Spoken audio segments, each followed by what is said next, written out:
No, I think it's the summer of change. Damn. That's the most comfortable thing I'm looking to share. Because his last season was BS. I saved China. Wow. Royal, when you inevitably see this, look right in the camera. Love him. Because it still haunts me at night. Sometimes I wake up in a cold sweat. Ran over to this flipped over Lamborghini. I'm not even sure if Adam Borai is a real person at this point or just AI, truthfully. He said something about you being like a fake and a fraud. Wow, what do you know? Don't worry about it. Welcome back. I got a very, very special guest today. It's a guy that you guys may know very well, but also know nothing about at all.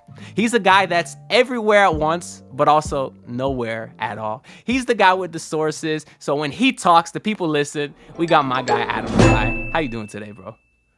I'm doing well. How about you? Oh, I'm excited, man. So you posted on Twitter that you coming back out of hiding. So tell the people what you got going on, man, in life. How things going with you? Well, like you said, I was in hiding, and I just took some time off. Wanted to focus on my career, get things going in that aspect. I've still been pretty active in the basketball and Heat community, but Twitter's not fun, man. It's just not as fun. But I took the year, and I thought now is the time to come back and to just sort of like enjoy the community and enjoy the chaos. So I like that you're able to acknowledge, I guess as Royal always says, to take one of his quotes, is Twitter and the internet's just a bunch of ones and zeros. And if you don't want to deal with that shit, just shut it off. Too many people online, they let it get to them too much. I'm like, if you don't like it, just walk away. You could shut off your computer. You could turn down the laptop. So I certainly think it's good that you were able to step away. But it is good to have you back. As much as we joke in Twitter and stuff, it's nice to have you here. So I want to actually talk about a little bit of how we met and our little bit of history knowing each other these last couple of years. So how exactly is it that you became aware of my existence? And what's that kind of story there? If you think I'm going to guess you up or anything, you're sorely mistaken. That's not something I'm going to do here. If you But think I will say you here to be positive about me, then you don't know me very well. All right. I'll say this. I came about your YouTube page when Royal and I were looking for new contributors for the basement, and Royal wasn't about it.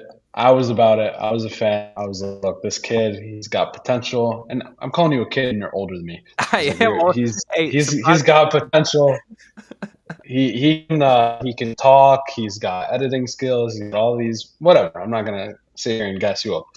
But Royal, what did Royal use? He said something about you being like a fake and a fraud. And I was like, hey man, he's probably, but I want to get him on and talk to him.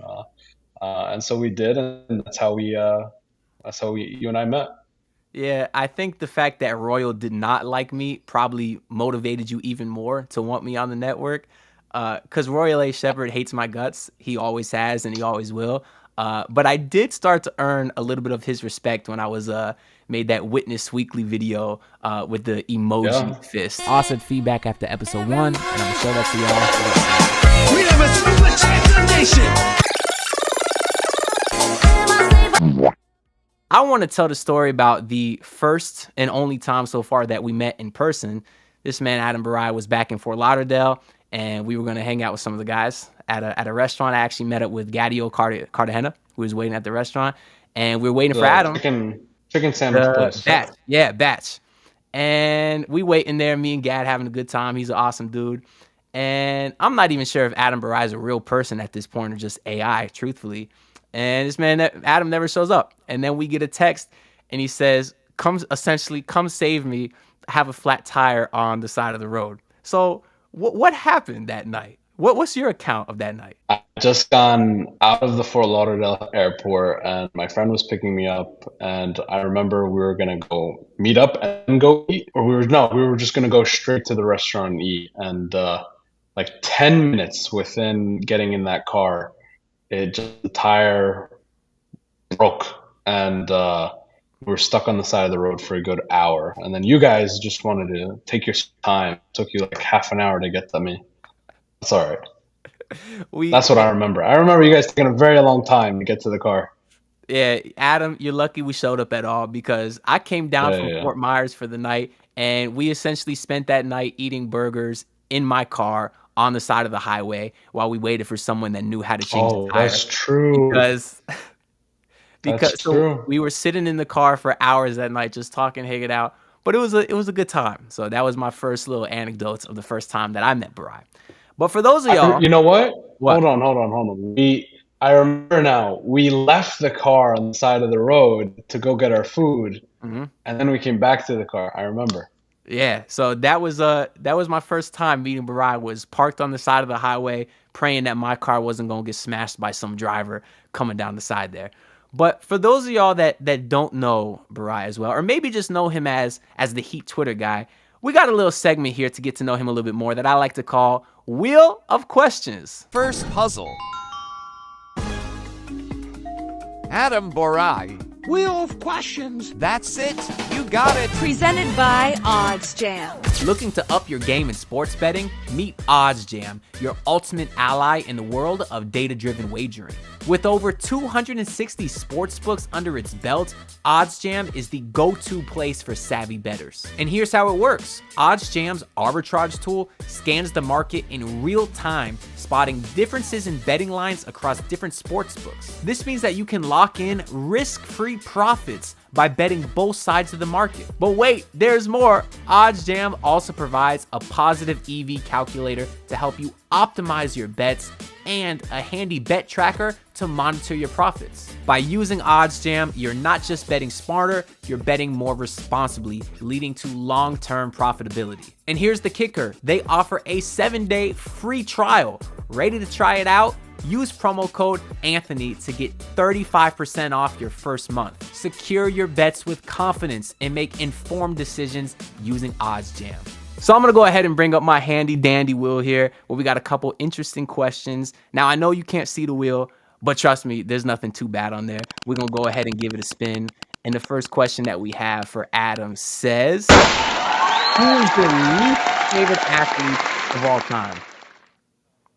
Tyler Johnson. Because of the 4-year, $50 million? There's some other things, but yeah. Wow, what do you know? Don't worry about it. Don't worry about it. Okay. I could tell by the hesitation in your voice. Is it personal or is it something you heard though? Personal. Is he not a good dude? That's all I want to know. Don't worry about it. He's a Okay. good guy. Okay, because I like Tyler Johnson. Yes, he was overpaid. The main thing is the contract, man. The main thing. Okay. So you wish that Brooklyn would have he would have never matched Brooklyn's offer. Absolutely. Well, because to be honest, I think to this day the Heat are still paying ramifications of that because not just his contract, but they had to attach second round picks to offload him. You know, they got Ryan Anderson, who I think they stretched, and they were still paying him forever. And I think that's part of the reason they're still in salary cap hell today. Mm-hmm. So that's where it all started with. He was Tyler Johnson. Look, the fact that I said it that fast tells you something. That's a good one though. That's a no good one. hesitation. Let's do one more then, because that's an interesting answer there. The second question we got for Alex the same shit. I didn't pay for this program to give me the same damn question 2 times in a row. Okay, I swear I tested this shit before, and we didn't. Tyler Johnson's spinning the wheel back there. What is your craziest college story? A man that just shared some pretty great news that he's just graduated with his. What's your technical degree there then? Juris Doctorate, so law degree. Law degree. Okay, just got some exciting news. Got his law degree there. I'd imagine you spent quite a lot of time in school. What's the craziest story that you feel comfortable sharing with the people? And I know that I feel that I've been personally involved in that I feel comfortable sharing. I'm not trying to out you here. So back at UM, I was in my car and I was driving down US1 with a friend of mine, and I don't know if you know anything about UM and the international kids and the cars that they have. But there was this beautiful Lamborghini driving by and going super fast. And it was drizzling out that day, so it was a little wet out. And the car zooms right past us. right in front of the UM campus and flipped over because of the rain, and they tried to switch lanes last second right in front of me. And so the car is flipping over and tumbling, and obviously, like, the car is flipped over, and we just like stop the car, go on the side, and he's stunned, he don't know what to do, and I'm like, all right, we got to run and try to help these people. Sensible people would be like, all right, the car is flipped, smoking, like, call the authorities, leave it alone. And I assumed other people were doing that. So me and like two other guys that were in other cars ran over to this flipped over Lamborghini, and because I'm worried, the smoke is coming out. I don't know what's going to happen. I open this door, and I don't know what to expect, but I see these two Chinese students sideways on this car, and they can't even. Their eyes are closed. Like, I'm really scared. I'm worried about them. The amount of Chinese that's thrown at my face that I didn't understand, and my first thought was obviously like, I have to get the kids out. And they were so thin that I was just like threw them out of the car. But that was the day that I tell people I saved the international kids. That's You the most comfortable thing I'm willing to you share. saved China. I saved China. Damn. That, you know what? That story that owes you a lot of you're allowed a lot of sins after that story to kind of cancel that. Thank You you. know what I mean? So for all the stories you don't feel comfortable sharing, I think saving those children, saving lives, multiple, certainly not something I've ever done. By the way, the car didn't like blow up. It wasn't just sitting there. Nothing would have happened. The authorities could have came and helped these guys. They were fine. It was very strange that they were completely fine. And if you want receipts, I've got the photos to prove it. I took Oh a photo yeah. right in front of the car. Oh, I'd It love was a good feeling. Damn. All right. You got that's a cool story, man. That is a cool story. I appreciate that. All right. Let's get into what the people well, I do think the people are genuinely interested in you because you're sort of like a mystery man on Twitter to a lot of people because you obviously know a lot of things that gets the people going. So that's kind of what I want to transition into now is the talk of Heat basketball this offseason. We'll start with what do you think is the best case scenario? This is your opinion, not what most realistic. What do you want to see? Best case scenario? Yeah, and like in your opinion, what do you want to see? Some guys are big on Mitch, some guys aren't. What do you want to see? Yeah. If we could see a direct swap, not direct, but some where out goes Jimmy Butler, in comes Donovan Mitchell, and you have a lineup that consists of Jokic and Bam, those four, and you keep some of your assets, you keep the majority of the developmental players together, that would be a win to me, and I'd be excited about the future of the team. And then you would figure out, okay, now we have an extra few years. We're competing, we're playoff contenders. We might not be championship contenders, but we can fill around the margins at our about 6 or 7 years of time with the switch from Jimmy to Donovan. Other than that, I know that no one wants to see Jimmy go, and I don't want to see him go, but I am a fan of the Heat first before I'm a fan of Jimmy Butler, and it's in the Heat's best interest to win a championship to move Jimmy Butler. So you don't I understand you like Jimmy, as a person, player, whatever, but you wouldn't rather see them add Mitchell to that core of Bam and Jimmy if possible? The Bam Jimmy core, even if you do add, let's say, for example, Damian Lillard is suddenly available this offseason, and you can put a team of those three together, and then you fill out the rest of the roster. I think it's too late due to declining age, due to rapidly declining health, to expect that this team will stay together for more than a 50 or 60 game stretch in the regular season, or rather enough to have a high seed in the regular season. And then after that, go win in the playoffs and stay healthy throughout four grueling series where I don't expect them to be a high ranked team in the first place. So I expect them to be seeded 7 or 6, and then to go through Milwaukee, go through Philly, go through Boston, and then magically be healthy for whatever daunting Western Conference team is on the other side. I just don't expect it. So I think Jimmy has done the most that anyone could do with the cast that he was given, to the point where I think even LeBron would have equaled or rivaled the same impact that Jimmy had if you switch Jimmy and LeBron. But I think the window's closed, simply put. So I don't disagree with that because 2 years ago I said I feel comfortable saying there's 2 more seasons of this version of Jimmy. That ended last year when he got hurt from Kelly Oubre. But do you think he ends up getting that extension this year? And if he doesn't, does he ask out? What do you think's going to happen there? I think neither happens. Personally, I can see a scenario where he doesn't get his extension and he doesn't ask out. So the Heat end up rolling the dice. And I don't know if this is intentional on their part. I think some members of that front office actually want to see significant change at this point. It could end up being the best of both worlds when it comes to staying competitive, keeping your star player, and also not committing to him for an extra season at $60 million, because I don't think that at age 35, 36, 37, paying someone $60 million is the brightest financial decision. With that being said, I think neither, and we have a happy medium between the Heat and the player. Yeah, I agree, man. Like people heard Pat Riley's comments in the postseason presser, and they freaked out. To me, Jimmy's a guy that likes confrontation. I think he appreciates being called out on his BS because his last season was BS. Taking as many games off as he did to still get hurt in the play-in, that was BS.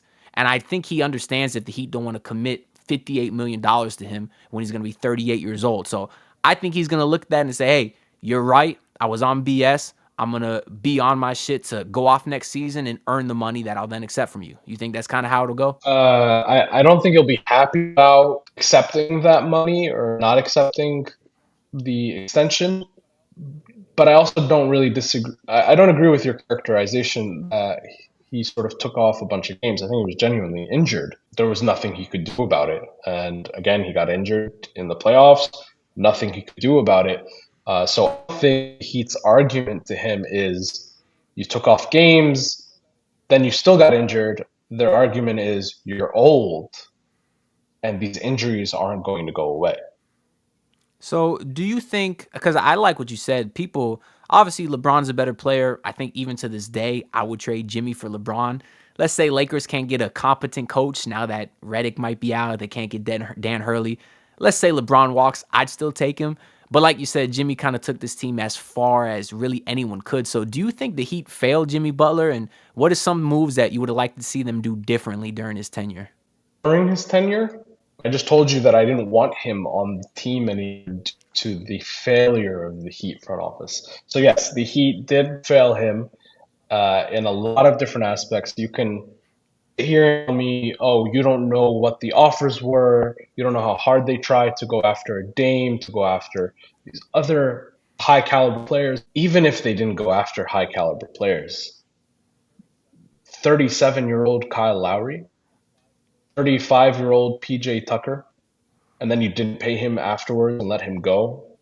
Those are the kind of moves I think really irked some of Jimmy Butler's entourage when it comes to not supplying him with enough. Did acquiesce to Jimmy and get him Kyle Lowry. But at some point, you can't listen to the player. You have to listen to whatever you think is in the interest of your team. And the best interest of the team is to go out and get the best players, the most talented players, the ones that fit the entire team, not just Jimmy, that fit the entire age movement of the team. So 26, 27-year-olds with talent. And I think they definitely failed in that regard. Not even discussing how they failed to move off of players that they knew were going to leave. They knew were going to command salary they weren't going to be able to pay, a lesson that they have not learned over the 10 years that they have operated in this post-LeBron, post-Big Three era, not being able to capitalize on what they do best. We talk about their player improvement, their development system. They take guys that are waived or undrafted players, and I just feel like they lost a lot of movement and ability to improve the roster because they couldn't capitalize on getting more second round picks or first round picks or stability and flexibility to get better players and just let their homegrown players go as far as they could take them and then just let them go. Yeah, Kendrick Nunn comes to mind. Obviously, Gabe and Max, even though he was a sign and trade, about to have the same thing happen with Caleb Martin. That's bad asset management. And then when you're signing guys like Dwayne Dedmon and have to attach a second round pick to get rid of him, that stuff adds up, Adam. And that's part of the reason that, as you said, they kind of failed Jimmy. We can go even further. The reason they had to give up let's go back to 2019 or 2018, for example. 2019, do you know what they did? Well, are you What talking about they had to give up Jay Rich because that Hassan Whiteside contract was a monster? it wasn't the Hassan Whiteside contract that was the problem. They had to give up Jay Rich and a first round pick, which hindered them to make future moves. It was the catalyst for them having to give up actual players and assets to get Jimmy Butler. It was the Dion Waiters and James Johnson contracts, where the entire world told you that they had the best season of their careers and give them 4-year contracts each, where they immediately regretted it within half a season of that new contract. So you can go even further. And before then, giving Tyler Johnson 20 million a year for 2 years, the mistakes are just compounding over and over again, and that's how you end up in the position that you are. You don't have control of your assets, you don't have control of what protections and for each year of draft. It's because of the decisions that you make 10 years ago, and they're very short-sighted. And I think for a team and an organization that's far into the future about how they want to run their things, to the point where we already know who the next president of basketball operations is, they fail to do that in the actual basketball activity part, the basketball operations part. They fail to have these long-standing ideas and thought processes to go through with it. Yeah, that's kind of why I personally think that they are going to end up extending Jimmy, even though I am against it right now. I'd rather wait and see how the season plays out. But they lost Dwayne Wade. I think they ended up regretting it, and they tried to make up for that by doing this whole Heat family campaign. And that's when they gave James Johnson and Dion Waiters these giant deals. And I don't think they're going to want to make the same mistake letting Jimmy walk. That's why I kind of think they ultimately pay him this offseason too. I didn't say I think they're going to pay him. They're not going to pay him, but they're also not going to trade him. Oh, yeah. I think there's 0% chance of that. Well, I'm going to name a few guys that are in the trade market, and I want you to give me a percentage on the Miami Heat acquiring them this offseason. The first one I got is Trae Young. I mean, they're all going to be low percentages Sure. because they're just players on other teams. So I'm going to say if I say anything above 20%, wink, wink. That's something that they're gonna try to do. If anything's below that, then So Trae, I'll give you a solid 13%. I think they really don't want guys that can't play defense. So I'm with you there. I like it though. I like the fit. He's gonna unlock Bam's game like crazy. I love Trae Young, and if it's not Donovan Mitchell, give me Trae Young, give me Lauri Markkanen, give me that grouping of players. And I know that's definitely who you're gonna mention next. Well, next I have those this type of players, buddy. I got Dejounte Murray. People think he's more realistic because he was a pretty solid perimeter defender at one point. 5%. Oh, so you think they because they probably look at Trae as more of a whale, and I do too. So I think it's more of we had the decision of either acquiring Dejounte Murray at a substantially higher cost or Terry Rozier, and they picked Terry Rozier. So why would we go back on that decision and pay substantially more for Dejounte and then have to find Terry a new home or move him to the bench? It just compounds the decision. So if you're not going to go after a whale like Trae, the need to go after these, I wouldn't call it marginal upgrades, but horizontal and parallel upgrades doesn't make as much sense. Yeah, so what about Donovan Mitchell then? I think he might resign that extension just because there hasn't been a lot of smoke. I think that if Donovan were to hint that he wanted to get traded from Cleveland, that's the scenario where I think the Heat will go to Jimmy and say, look, I don't think we're going to offer you this extension. And if you're going to ask for a trade, ask now. And if you don't, we're going to hobble our assets together and try to make a package without including you so that we can run with a roster of Jimmy, Donovan, and Bam. I think that's probably their preferred route. To hobble as many assets together and have those three on the team together, which I don't mind either. Perfectly fine with that. I don't care who goes out. As long as you have Donovan and Bam's team, your future is bright. But I'll give you a 16% chance I'm out. Okay, so a little bit higher than Trae. I agree. It kind of depends who else is interested because the Nets have 5 tradable first, the Knicks have 7 tradable first, the Thunder have 11. The Heat can't beat those teams, but they may not be interested. So it kind of depends and it also depends how much the Cavs value Jaime Jaquez and Nikola Jovic. So I probably would say something around what you said as well. What about Lauri Markkanen, another guy you mentioned earlier that still has a lot of trade value even though he is an expiring contract? I would love him. Love him, love him, love him. And if the question were phrased differently in regard to what I think is realistic versus what I would prefer, Lauri and Donovan would be neck and neck at the top of that list. Donovan would be right above him, but it would be very close. Realistically, though, I don't see the Heat going after a Lauri, simply put, because of those other teams that have a lot more. And Lauri is someone to specifically request the team. And so Danny will pick whatever the best offer is, and that will not be the Heat. So I'm going to put that at around 10%.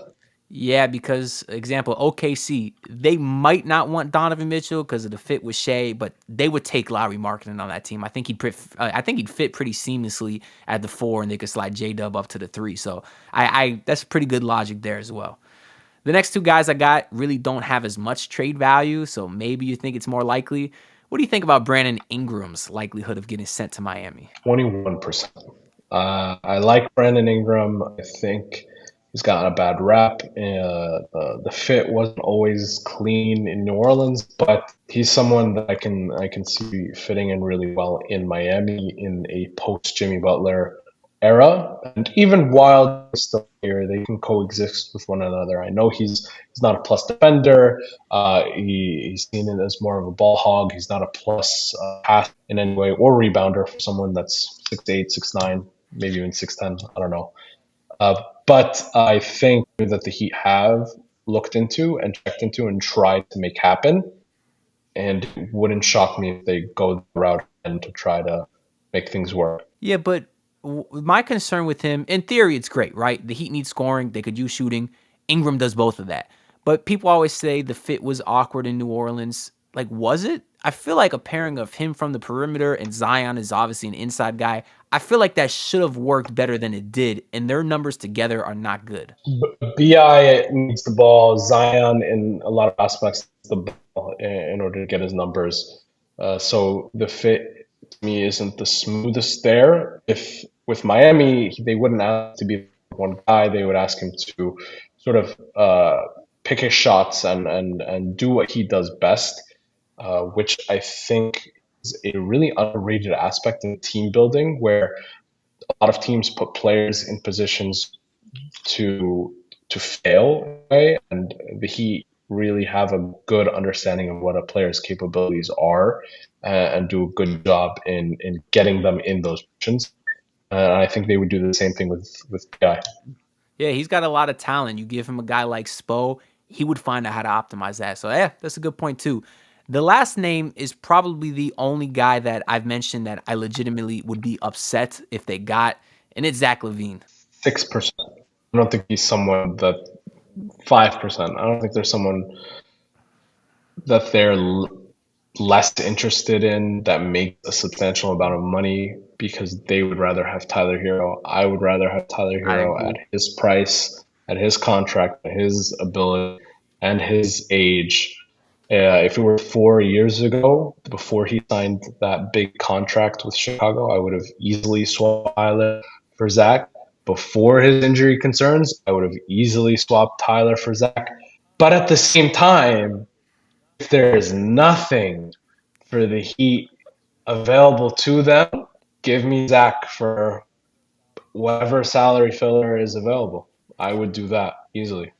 Yeah, because I'm with you. I get a ton of comments saying, "Oh, Zach Lavine, bring him to Miami." And at first, I think they're crazy, but at the same time, like you said, all the other guys, they have a low percentage chance of coming here. I agree. So if the options are run it back or fuck it, let's see if it works with Zach Lavine, I probably would pick option 2. So I am kind of with you there. It's really that simple. They cannot run it back or have 3 of the same starting 5 next year. And there needs to be a lot of changes in that regard. Even a philosophical change. Look for offense-minded players for once and actually compete and score in the hundreds when it comes time for us to score. I mean, let's not play 80s basketball. Yeah, because they scored under 90 points like 3 times in the postseason. I don't care if they didn't have Jimmy Butler. In the year 2024, that should not happen. So all of that being said, the last thing we'll kind of get into here before we get you out of here is, what do you think is the most realistic outcome of this offseason? Do they get anyone, someone small, or they ultimately run it back? No, I think it's the summer of change, for sure.